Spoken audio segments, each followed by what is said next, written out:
په پاکستان کې د پخوانیو افغان پیلوټانو شکایتونه وایي اوسني طالب چارواکي پوښتنه نه کوي.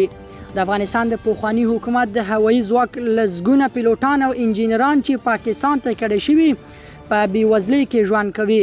دوی د خپلو پخواني متحدینو څخه شکایت کوي چې خوندي هیوادونو ته یې په لیږدولو کې ورسره مرسته نه ده کړې. احمد خالد د یو افغان پیلوټ مستعار نوم دی.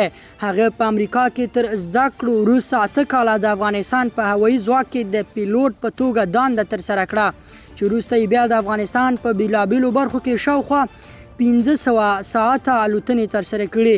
هغه چې د جمهوري نظام له ړنګېدو وروسته پاکستان ته کډه شو وایي اوس په سختو شرایطو کې ژوند کوي.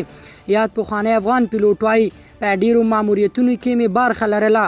د جګړه ځپلو ولایتونو په ګډون مې د ډیرو سیمو ته د اکمالاتو الوتنو په موخه سفر کاوه او همداراز د ټپیانو په لیږدولو کې مې مرسته کوله. د جمهوریت له سقوط وروسته د افغان هوایي ځواک پیلوټان بېلابېلو هیوادونو ته کډوال شول.